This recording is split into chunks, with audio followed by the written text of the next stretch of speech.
I'm going to be 40 years old next year, and I have just reached a point in life where not only do I understand and realize how finite our time is, I have spent years thinking about what I do day in, day out, what's really at the heart of what I want to be doing, and getting rid of the things that don't serve me and making sure I add in new things that do in routines. And so, what I mean by that is, one, I do like to work. I am passionate career wise. I do several different things, and I have things I still want to start. So, I make sure that I am doing those things and finding time for all of those things. I love learning. So, listening to a podcast or a book every single day is a priority to me. I like to eat healthy. I cook a lot. Working out. I like to take baths and self-care. So I don't do a lot of things like watch TV. That was just something that I had to make a choice on, and I gave up. And then, I've got my kids, so I got to clean my house when they're not with me. I do all the laundry and things like that. By the time I'm done, I have used up like every single minute, and I could use a couple more, right? And so nobody really talks about how when you're in this state of life, which I feel like a lot of us midlife are, where we've got our careers built up, we might have kids, we've got hobbies, we've got routines, we've got sports we like to play, things like that.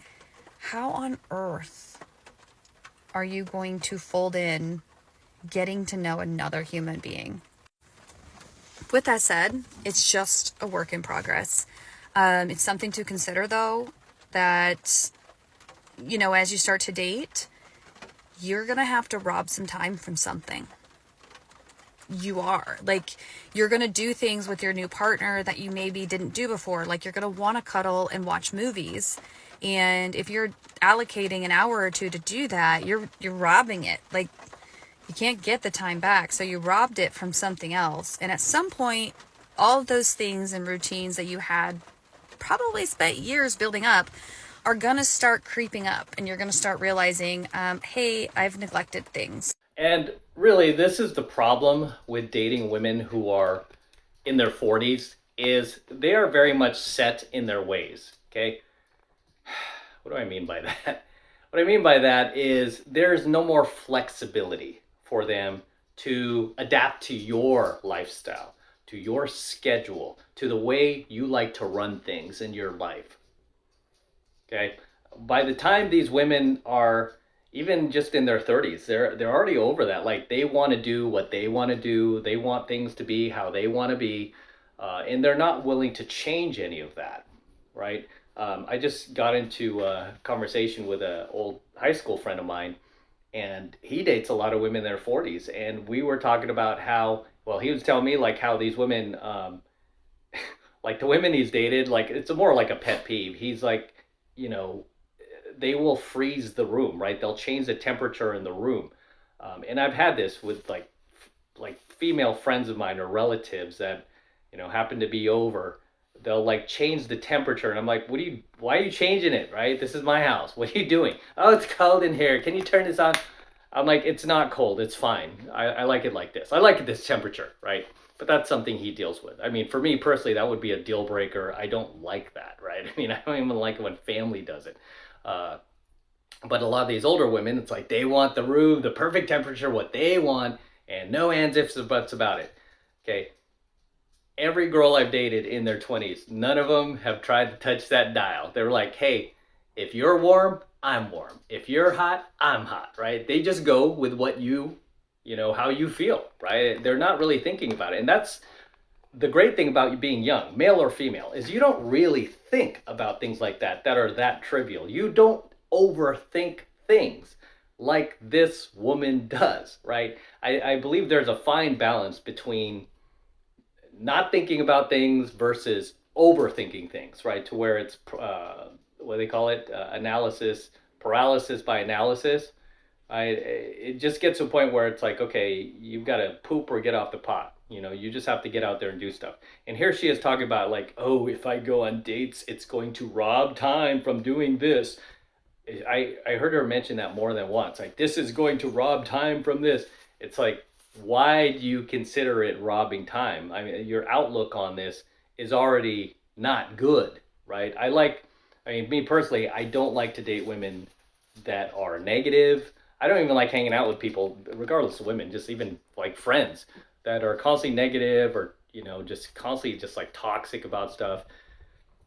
I like a positive attitude. I like optimism. I'm not much of a pessimist, and I don't like dating women like that. So this woman definitely sounds more along the lines of a negative Nelly or a Debbie Downer. And she's talking about, how are we going to make time for this? And then she's already thinking to herself, like, if I do cuddle with this guy and we do a movie and chill at home, that's an hour of my life that I got robbed of. Okay, well then don't date, right? It's simple as that. If you think about it that way, don't date. I mean, me personally, it's like I'm super busy, but I will still make time to date because that's just part of the joy and experience of human existence, right? To date, to enjoy the other sex in a romantic and physical way, right? And, go through life together and, go to dinners and dates. And to me, that's still fun. I mean, as old as I am now, it's still fun for me. It's still enjoyable and it's still refreshing. And her outlook, I mean, she's only in her 40s. Imagine when she's in her 50s. She's going to be like a bitter old hag, I mean, imagine even being married to her. She'll be like, oh my gosh, we have to go to a work event. That's going to rob me of doing this. I mean, it's just her outlook now that sucks. And I guarantee she didn't have this outlook back in the day. And the big reason why she's thinking this way now is because she probably burned through her 20s, maybe even her early 30s, being the hot girl and dating these bad boys and these Pookies and Tyrones of the world that did rob her of her time and, basically used up all of her good years, her 20s, to where now she's in her 40s and she's a single mom. So not the type of girl you want to hook up with. Next clip. Can we normalize older women dating younger guys? I mean, younger guys like cougars, they like MILFs.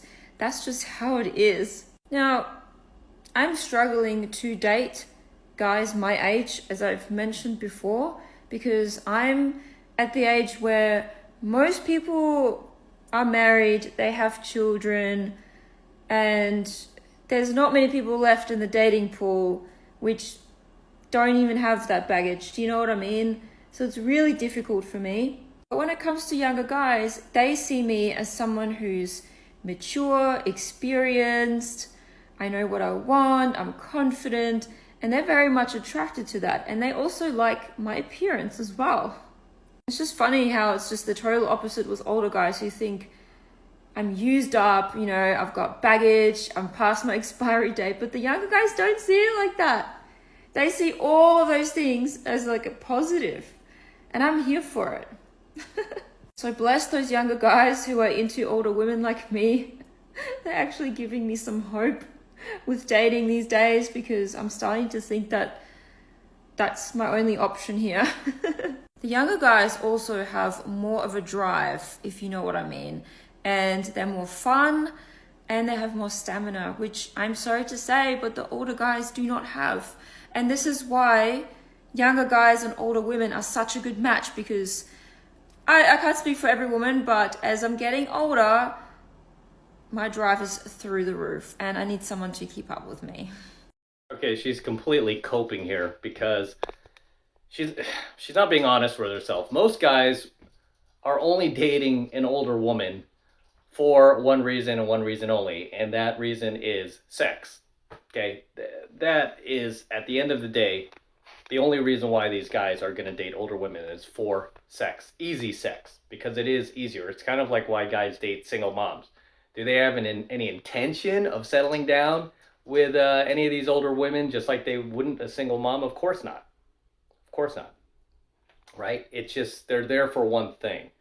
And those relationships typically do not work like, say, a younger woman and an older man. Those relationships typically work because the younger woman isn't just dating that older guy for sex, right? She's dating him because he has life experience, he has knowledge, he's worldly, he's more mature, he's got his finances in order, he's more stable, emotionally stable, you name it. You know, he's established. Whereas for women, dating a younger guy, I mean, you're just dating a goof, right? I mean, and I was one of those goofs when I was younger. And, you know, I mean, but if that's what she wants, then that's what she's going to get. And it seems like she's okay with that. As far as the stamina goes, I don't necessarily agree with that anymore. I would have, like, back in the day, but I don't anymore, just because I've taken guys out, like students, and there are some that are, you know, like early 20s and are ready for bed by 10 o'clock, and we're just getting started, right? I'm like ready to go to the clubs for the next 3 or 4 hours, and they want to go home, you know, and oh, I'm cold and I'm tired, I had a long day. I'm like, oh my God, dude, I'm like 3 times your age. I have like 3 times your energy. I mean, look at Trump, right? This guy's like doing rallies, doing interviews, dodging bullets, and still has time to call his granddaughter and, you know, all this other stuff. I mean, his energy levels are through the roof, and I don't know how he does it. He's my dad's age, actually. I don't know how he does it, but he has a lot of energy. So, yeah, it's really about how you take care of yourself. But regardless, I mean, this chick, I always have to ask, just like the first chick we just featured, neither of them are bad looking. Why are you single? What are you doing single? And of course, that question is offensive to these women these days, right? I mean, to me, that's kind of a compliment. It's like, okay, the reason I'm asking is like, because you're actually a good-looking chick. Why are you not with a man? How come you have not been able to hang on to a man? And then usually tells you all about everything you need to know about that woman, right? It's like, you know, as I keep telling you guys, the hotter they are, you know, and they're still single in their 40s and 50s, huge, gigantic red flag. Because you know that chick had just an entire solar system of men who wanted her for years and years and years. You couldn't find one? You couldn't find one of those dudes to settle down with? Until next time, gentlemen, drop your comments below. I'll see you in the next one. So until next time, this is M from the 33 Secrets signing out. Go ahead and smash that like button below. Also, guys, make sure you hit that notification bell right next to it so that you're notified whenever I release a brand new coaching video here on my YouTube channel. More importantly, guys, make sure you subscribe to my channel, okay? Please make sure you subscribe to my channel. It helps me out a ton. It tells YouTube that you are loving my videos, you're digging it. You want me to come out here to Vegas even more and shoot more coaching videos for you that can help you, educate you, and take you to the next level in life. Take you into a whole new dimension that the mainstream parents, teachers, society never, ever taught you about, never even told you about, because they themselves weren't aware of it, right? So please make sure you subscribe to my channel as well. And for you guys who want to support my work and all of this red pill, gold pill, and platinum pill content even further, the best way to do that is by jumping into my monthly online coaching program, 7 Months of Mastery, where I'm teaching guys just like you how to go out there and approach and close the youngest, hottest, and most beautiful looking women on the planet. I'm talking about 8s, 9s, and 10s, the same exact type of women that myself and all of my coaching students are out there cold approaching and closing every single week. I kid you not, every single week, no matter what chaos is going on in the world, no matter what nonsense is going on out there, we are still making things happen. That is the absolute best way to support my work, by jumping into 7 Months of Mastery. And right now, the first month is only $1 for the entire first month of coaching lessons. It's only $1. And all you need to do to get signed up is click that link below in my description box. It will take you over to my website where you can get signed up right now. It just takes 2 seconds. So do that now, and I will see you in my next coaching video.